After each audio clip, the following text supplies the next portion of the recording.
We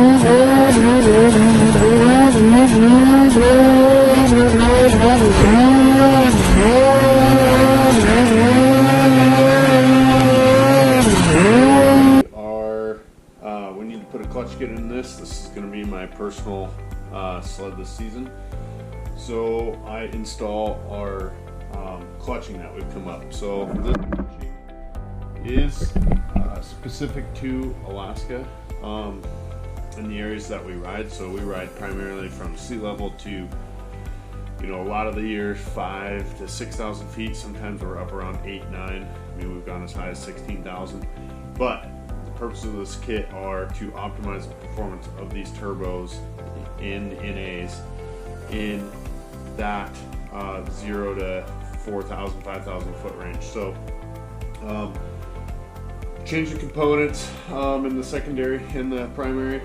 A lot of people always ask me, how do you get this stuff off, or how is it super fast? So I do have some special tools here that I'm going to go over, and then a couple of little ways that I do, couple little tools that make this very easy to do at home, and then some of the issues that arise when we have some struggles with clutches getting stuck on. So that happens. We'll see what happens on this one, and then we'll go from there. So we're gonna first start on the Gen 5s. There's this piece behind the clutch, and it's just way easier doing things that I like to do, which I'd like to pull this helix off the front because I have a tool for that. So it just makes it easier to get behind here if we pull this piece out. So first thing we're going to do, pull the belt with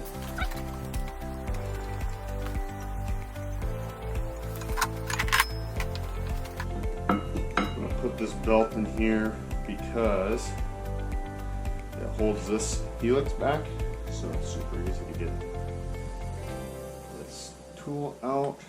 We're going to loosen our deflection nut.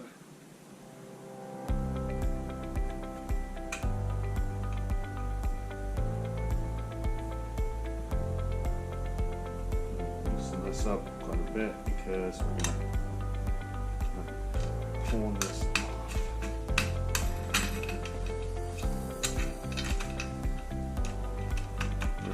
And that open, there's a lip here that holds it. 10 millimeter down,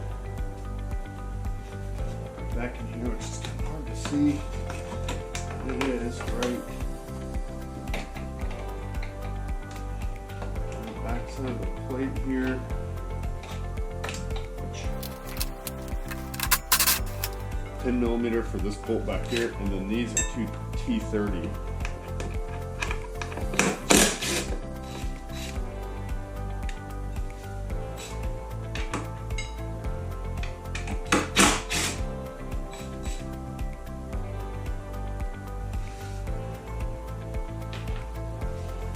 This piece comes right out, super easy. So what that does is it gives us a lot of room behind here now, so we can get in there with the tool, loosen up those T40s, and that way we can pull that helix off the front.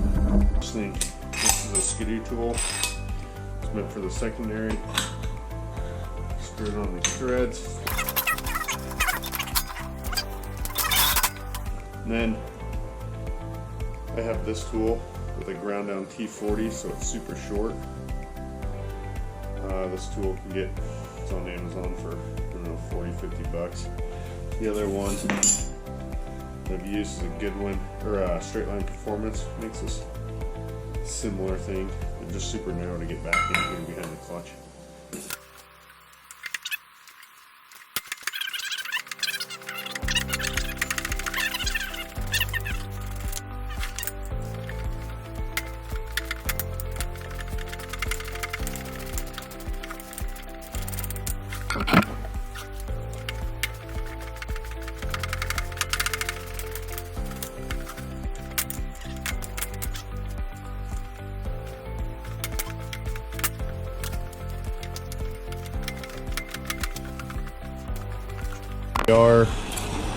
This one is a little bit sticky I do like to use propane torch, but I keep the flame over on the bolt and the flange. Try not to get it on that bearing. The bearing back there, your secondary bearing, you don't want to get on there. Most everything in the clutch is going to be fine with heat as long as you don't get too extreme. Try to use a flame that's pretty fine, not a big huge tip, that way the flame's not super wide and gets over everything. But anyway, just heat them up, give them a little bit of time, don't get them nuclear hot. It's you need to burn everything down, but anyway, it gets them warm, let them sit there a minute, kind of softens up that Loctite, and they come right out.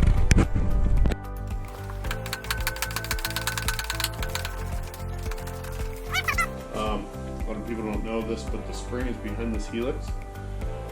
So the back sheave is what we're unbolting essentially. This is our fixed sheave, this is our moving sheave. So as we undo the bolts off the back side of the helix, it releases that spring. So that's what this piece does, it releases that spring.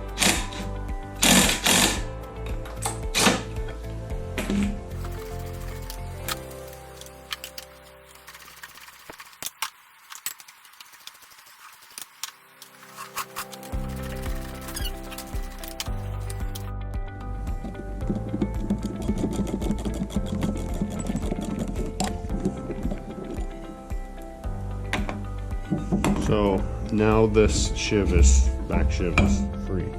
No bolts in it, so we're going to pull this out.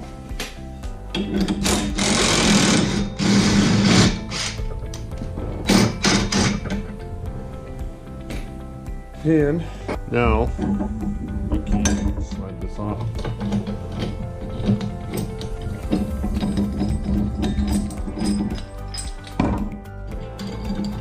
So these two things come out, spring.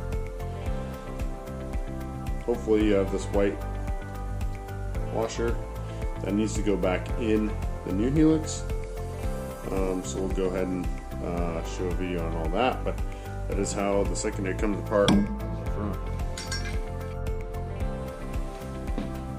Okay, now that we have our secondary helix off, we're going to take off our primary. So 21mm 12 point.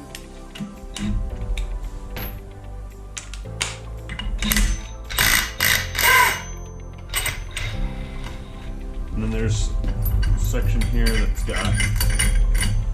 comes out of the crank, and then now it's into the clutch. Just don't come rolling out of there with the clutch bolt. Make sure it hits those other set of threads in the clutch.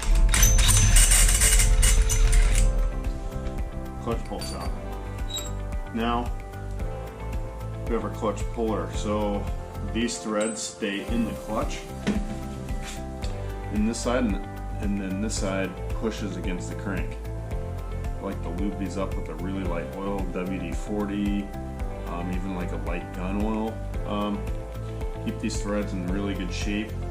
They also push super hard against that crank, so it's important that they stay clean and lubed up.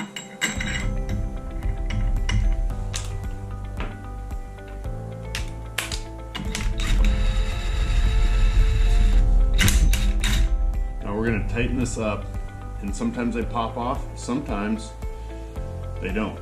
And so we'll go work it with the impact a couple times, and then we'll start impacting on this with a hammer to jar it. And then the progression of how easy it comes off is the sequence of this. Sometimes we, on a really hard clutch, we'll push it in there and we impact it tight, beat on it, beat on it, beat on it. If we don't have anything or it doesn't come off, I loosen it back up. I'll lube the end of the puller a little bit for the crank, and I'll crank it on there again with the impact, and then I'll beat on it with the hammer, and progressively getting heavier with my hits and swings with the hammer. On some that are really tight or been on for many years, been around salt water, they're just really kind of rusted on there, I will hit with a 8 to 10 pound sledgehammer. And I mean, that sounds really bad, but again, make sure you tighten it up, hit on it, loosen it, tighten it back up, kind of do a sequence of these. So it's kind of, we're easing into the amount of effort we're using to hit on it. Don't just go wailing on these things. Don't actually over impact these.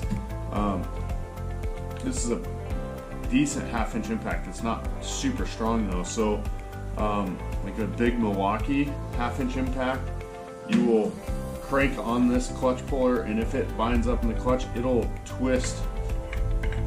Actually, now I'll show you guys, but it'll, I've seen this part just get twisted in the clutch and then it's stuck. So it's super important you don't over torque this bolt with the impact. So be careful with the side of the impact you're using.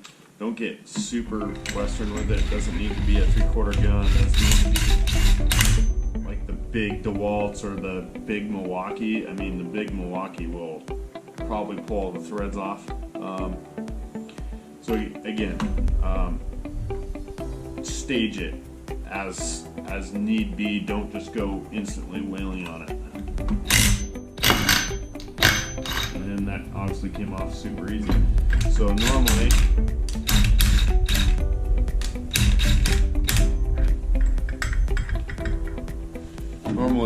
we get it to there. That's actually the first one I've ever had that popped right off, and then we start hitting it. And so we just start hitting that, and we just kind of go through that sequence a couple times until it pops off. But don't be afraid if this is a good puller. I really recommend OEM pullers. Seems like they're stronger. C&T Power's got a couple. I mean, there's several brands of good pullers, but I have beat on these and I have seen them crack. So inspect the clutch puller, make sure that it's in good shape. You don't want the puller stuck anywhere in the crank or anything. So that's kind of my advice. And I have gotten very Western with clutches to the point to where I didn't think anything was going to be left. We were hitting on it so hard, and they've been perfectly fine. But again, the harder you push on things, just know that there is limits of everything.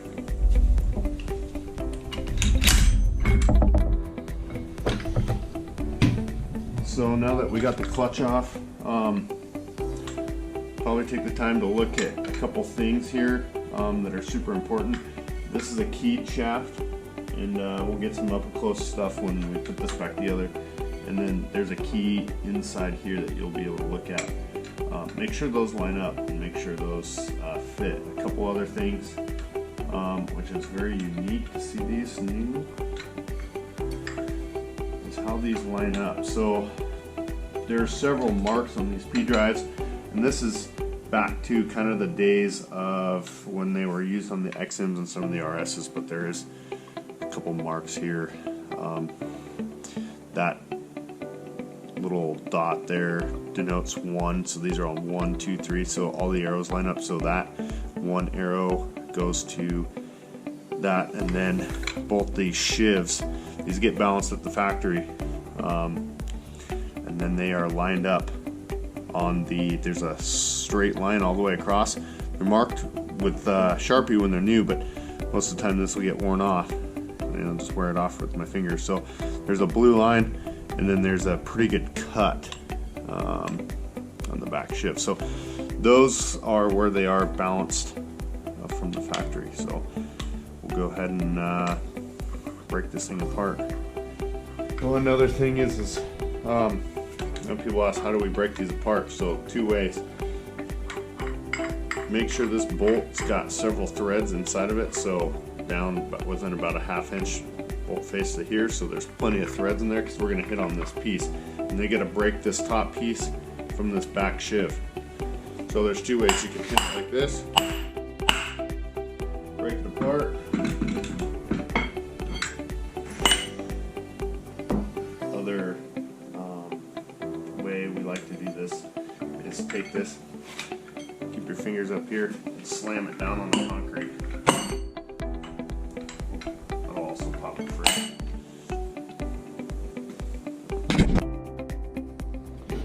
So now that we got this split apart, these are handy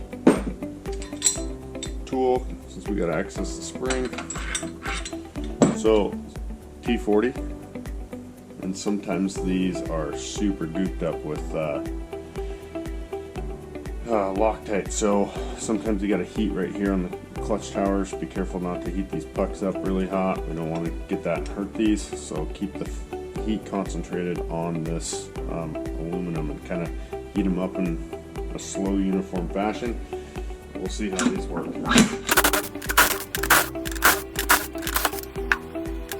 It is indexed correctly. You can't miss this. It'll go on anyway. The shim, we won't need that anymore. And there's the snap ring right here. So this is our back shift. So this comes up there. I prefer to use one of these guys, so it screws in right here where your clutch bolt goes. There's several different versions of these clutch pullers. Several aftermarket companies make them. This isn't a Skidoo one, I don't think, but it's one of those. I like it really well because it's simple, it's small, it doesn't take up a bunch of room. I kind of got a couple other ones that got a long rod and a base plate. They all work good. Just depends on what you like. Snap ring.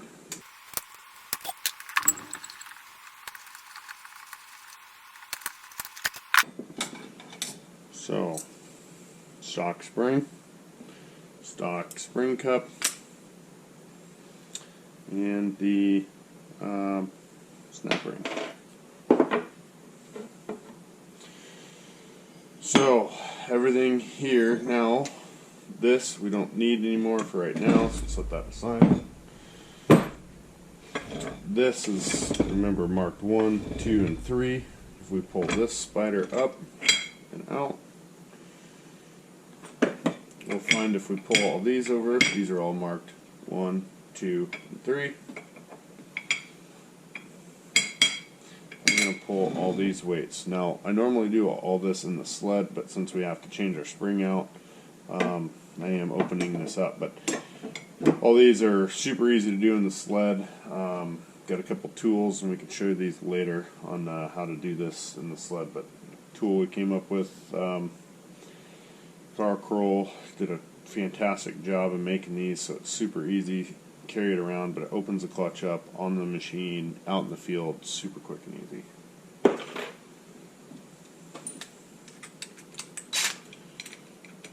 All these are T25s, so I got an extended T25. I'll start by loosening these up. Take all these spring screws and weights out.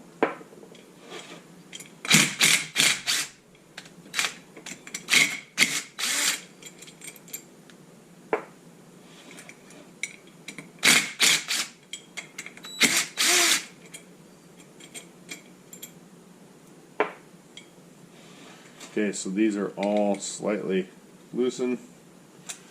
A couple different ways. There's tools you can screw back in there, but I like to get them about halfway out, because normally they're not super tight.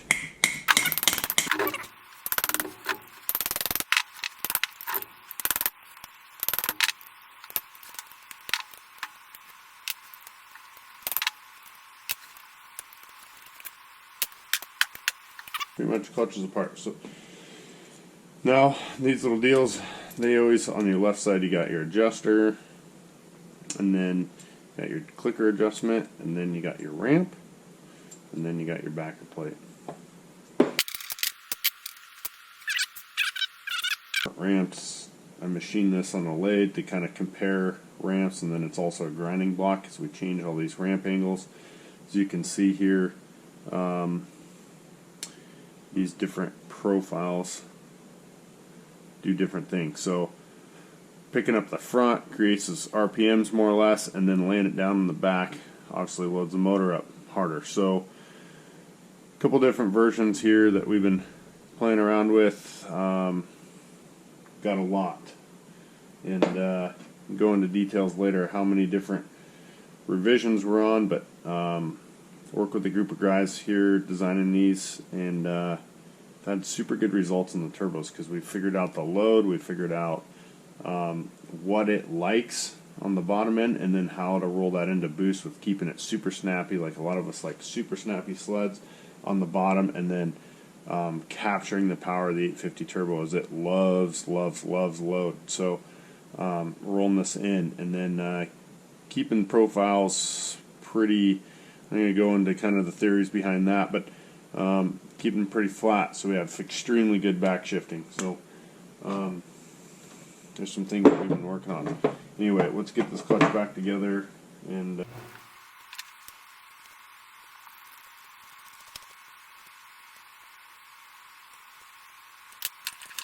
together, just like that.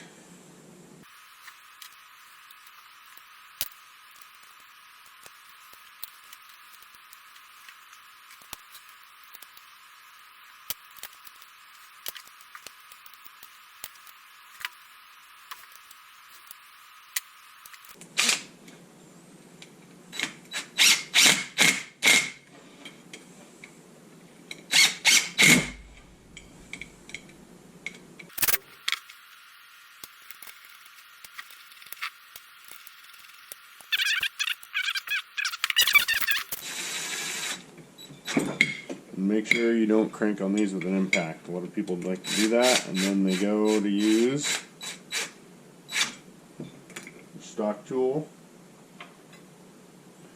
out in the field, and it's too tight, and then it breaks these. So they don't have to be Western tight. Don't have to sit there and impact on them. Make sure they're tight. So now we're going to go back together with the housing. So number 2, 3. So here's number 1. Our number 1's here. So you're going to make sure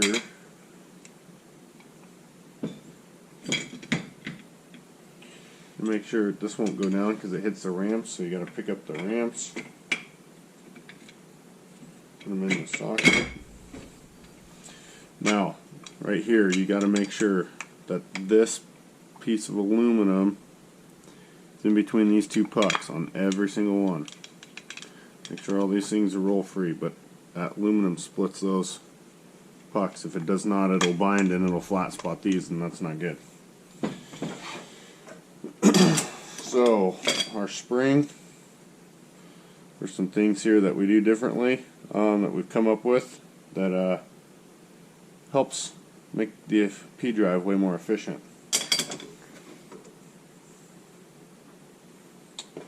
Then we got our snap ring.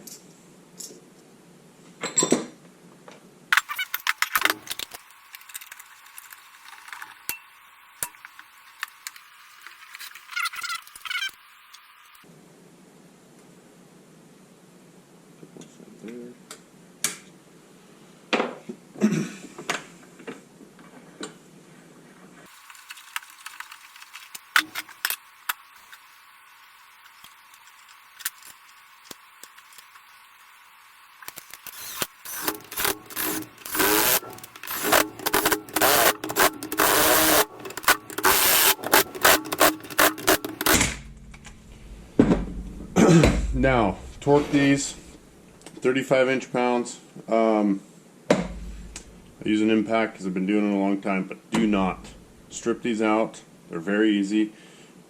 Alternate just like you would a head on a motor or a tire. Keep it in a circle. Don't over impact these. It's a T40 Torx. It's not that strong, and they do not need to be extremely tight. The way it was getting tighter there at the end is because there's so much thread locker on these from the factory that usually you don't have to Loctite them for the first time, but please put blue Loctite on all of them all the time, every time. This clutch is going to get pulled apart probably 50 more times in the next month. So a little bit different. It's a little bit do as I say, not as I do right here, but please torque them. Blue Loctite them. You don't want them coming loose. Your helix in. Now it's whatever helix you get in the kit. depending on sled length, track length, type of riding you do, what we're doing, tune, stock, jaws, pipes, there's a combination. So white spring off the out of the stock helix, make sure that goes in there, and then that goes into the new helix. I'll slide this on there, pushing super tight.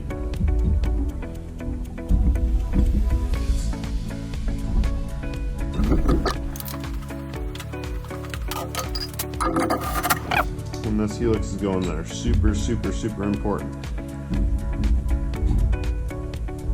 This range doesn't have anything.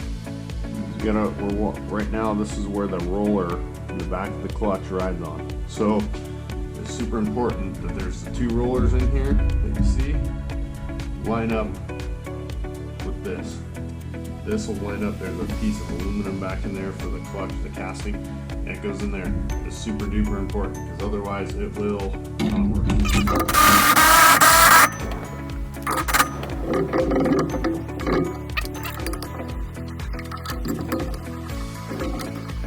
So these bolts that we're putting back in, blue Loctite, these lock, they're Norse lock, if I remember correctly. Oh, they're like a lock washer, but a little bit better. If these are cracked or broken, which they do get cracked and broke, you can get new ones, or lock washers work good, but definitely Loctite. These will come out and they will shred everything in your secondary and your primary. It's never good.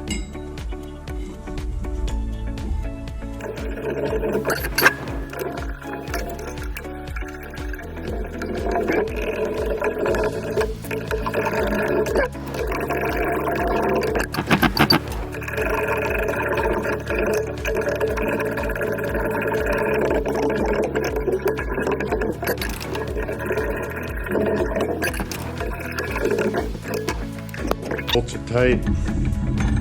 Come off this.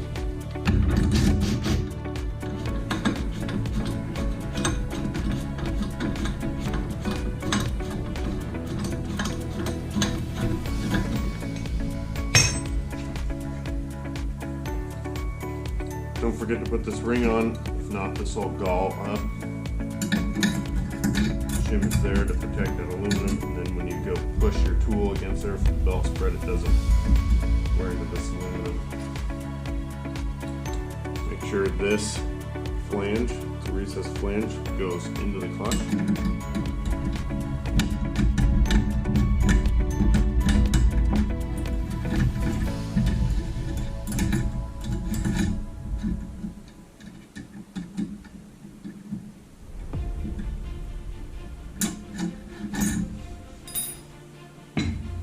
Now for the primary. Remember, there is a flat spot in there. That flat spot has to meet the flat spot on this crank. Remember what we talked about with our two lines lining up, this line and that line. Make sure those are lined up.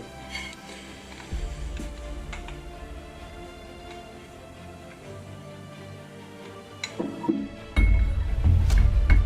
like to put them off just a little bit, rotate them, and then it falls right on. If it does not do that, and then it should turn in the motor. I guess some of the 600s don't have that, but I think they all do now. The 800s don't.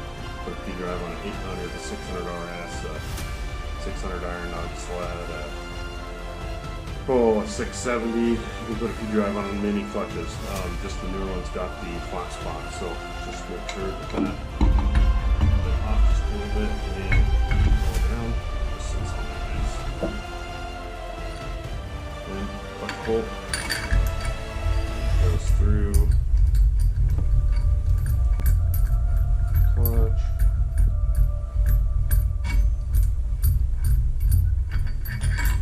I like to run these in by hand. This is super important because those threads should just feel nice and smooth. If they don't, stop, clean out the threads.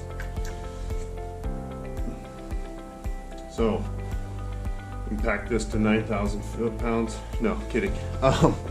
This needs to be torqued to, the book says 91, 89, 91. What we find is, honestly, they're a little bit better at about 85. Do not over torque this. If you over torque this bolt, you'll bend and push this steel flange in. What happens is then this sheave, which is your moving sheave, sits back in there further and it grabs the belt earlier. So if this is damaged by any way, you get some odd belt grabbing at idle. I've run across one or two that somebody obviously at one point in time hammered them on with an impact. This is the one piece that you definitely want to torque, fire up the engine, spin it around. Don't hammer the throttle because this thing will literally smack in. We don't want to do that. We don't want to hurt stuff. And then retorque. Usually the best way is put the belt on, jack stand in the air, spin it, cycle it a couple times, retorque. So torquing, belt on, spin the track a couple times, stop, retorque.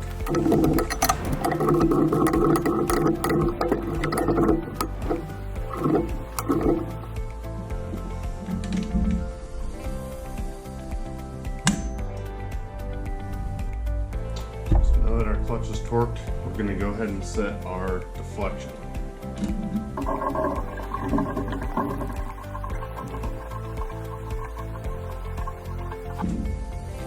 I did a couple videos about this. The rotation of the belt does not matter. Inside sheave moves, outside sheave moves. It's nice, since most of the wear's on this, keep track of it, and about every 200 miles swap this belt around, and belt will last longer and it'll wear a little bit more even. Super controversial, but it does. These belts right.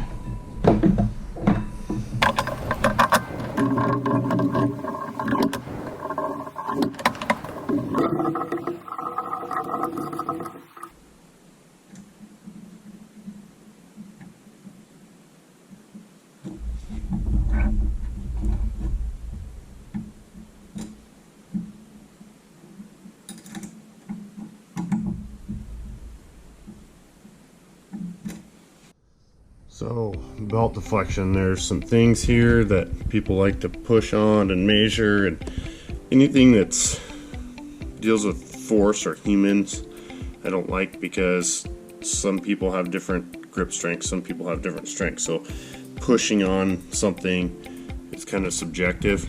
What I really like to look at is the height of the nub. So bottom of the valleys, this piece here, bottom of the valley, about at 1/8 inch barely above the top of the sheave here.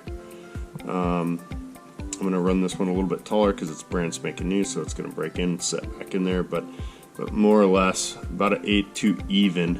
I even like to drop it down in there a little bit more. Just makes starts a little bit smoother and whatnot. So couple things there. Don't forget to tighten this. This holds this nut steady for your belt deflection. And other than that, that is about it. And then back piece goes back in. I usually run mine out so that way I can do this out in the field. Yeah, put that back in. Make sure these two little T30s are tight and got a little bit of Loctite on them. Don't want those falling out in the clutch bay. That is about it on how to change the belt. And that's about it on how to change your primary spring and your ramps and your helix off your sled. The other way, we'll do another video on pulling this jack shaft out, which is the tool through the chain case. Either way is equally easy. I like doing it this way because I have the tool and allows me to do this on the trail or up on the side of the mountain.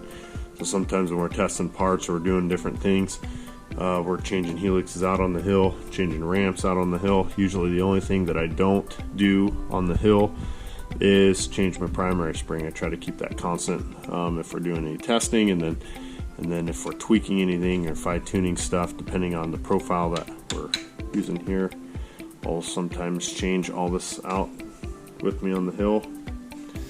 Everybody laughs, but it works good, and it provided some really good results.